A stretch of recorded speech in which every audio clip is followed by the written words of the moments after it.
لہذا ہر ایک آدمی کو اپنا جائزہ لے کر دیکھنا چاہیے کہ وہ اگر اس کے ذمہ حج فرض ہو چکا ہے تو جلد از جلد حج کو ادا کرنے کی فکر کرے۔ آج کل جو سرکاری انتظام میں حج ہوتا ہے اس میں قرآن اندازی ہوتی ہے، تو قرآن اندازی میں عام نام آئے یا نہ آئے یہ تو اپنے اختیار سے باہر ہے، لیکن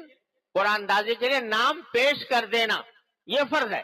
اس شخص کے ذمے جس کے ذمہ حج فرض ہو چکا ہو۔ پھر فرض کرو اگر نام نہیں آیا تو انشاءاللہ اللہ تعالیٰ کیا معذور ہوگا، اگلے سال کوشش کر لے۔ لیکن اگر فرض کرو قرآن اندازی میں بھی نام نہ دیا تو اس کے معنی کہ فریضے سے غفلت اختیار کی، گناہگار ہوا۔ اور قرآن اندازی میں نام دینے کے بعد اگر فرض کرو نام نہ نکلا اور اس وجہ سے نہ جا سکا تو یہ بھی ضروری ہے کہ وہ وصیت لکھے کہ چونکہ میرے اوپر حج فرض ہو چکا ہے لیکن قرآن اندازی کے اندر میرا نام نہیں آیا، اس واسطے میں نہیں جا سکا، تو اگر حج کرنے سے پہلے میرا انتقال ہو جائے تو میں میرے ترکے سے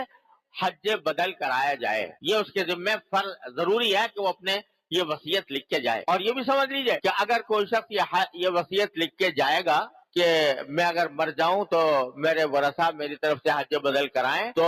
ورثہ پر بھی 1/3 مال کی حد تک تو واجب ہے، جتنا ترکہ چھوڑا ہے اگر اس کے 1/3 1/3 کے اندر اگر حج ہو سکتا ہو تو ان کے ذمہ واجب ہے کہ حج بدل کرائیں، لیکن اگر 1/3 میں حج نہ ہو سکتا ہو تو ان کے ذمہ فرض نہیں رہے گا، ان کے ذمہ واجب نہیں رہے گا، وہ چاہے تو کرائیں چاہے تو نہ کرائیں۔ تو اس لیے ہر انسان کو ہر وقت یہ فکر کرنی چاہیے، اپنی طرف سے اہتمام کرنا چاہیے کہ جو میری قدرت میں ہے وہ میں کام کر گزروں حج کی ادائیگی کے لیے۔ بعض لوگ سوچتے ہیں بھائی حج میں اتنا آج کل تو اچھا خاصے پیسے خرچ ہوا، 3-4 لاکھ شاید ہو جاتے ہیں، تو اگر اتنا پیسے خرچ کر لیے تو بعد میں پتہ نہیں ہمارا کیا بنے گا۔ تو بھائی آج تک ہم نے کبھی دیکھا نہیں کہ کوئی شخص حج کرنے کی وجہ سے مفلس ہو گیا ہو۔ 1400 سال کی تاریخ میں ایسی کوئی مثال موجود نہیں ہے کہ حج کرنے کی وجہ سے کوئی آدمی مفلس ہو گیا ہو۔ اللہ تبارک و تعالیٰ نے اپنے فضل و کرم سے ایسا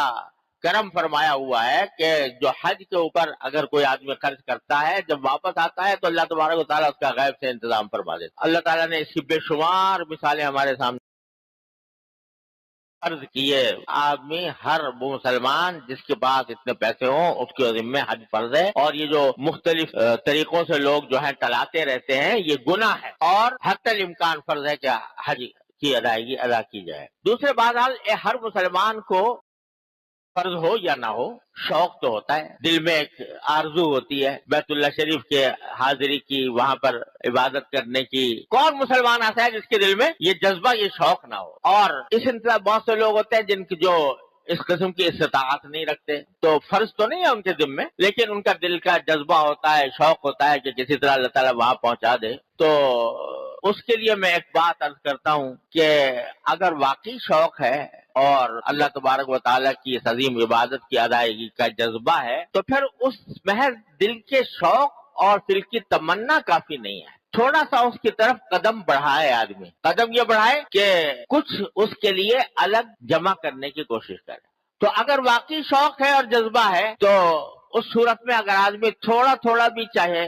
جمع کرے، اس کی فکر نہ کرے کہ زیادہ ہی ہو تبھی جمع کرے۔ 1 روپیہ ڈال دے روز، 1 روپیہ ڈال دے گا روزانہ تو 360 دن میں 360 روپے ہو جائیں گے۔ اللہ تبارک و تعالیٰ کے ہاں پیسے کی کمی زیادتی کا حساب نہیں ہوتا، اللہ تعالیٰ اس جذبے کا کے اوپر انسان کو اجر عطا فرماتے ہیں جو انسان کے دل میں ہے، لیکن وہ جذبہ کسی عملی شکل میں اس کا مظاہرہ ہونا چاہیے، اور وہ یہ ادنا ترین مظاہرہ یہ ہے۔ تو جن کے ذمہ فرض ہے وہ تو فوراً کوشش کریں کہ جتنا بھی ہو سکے وہ ادا کر دیں جلد از جلد، اور یہ فضول باتیں جو دل میں بٹھائی ہوئی ہیں کہ بوڑھا ہو کے کریں گے یا والدین کو پہلے کرائیں گے یا شادی پہلے کریں گے یا مکان پہلے بنائیں گے، یہ سب فضول باتیں ہیں۔ ان کو چھوڑ کر اللہ تعالیٰ کے نام پر اللہ تعالیٰ کا فریضہ ادا کیا۔ اور جن لوگوں کے ذمہ فرض نہیں ہے لیکن جذبہ ہے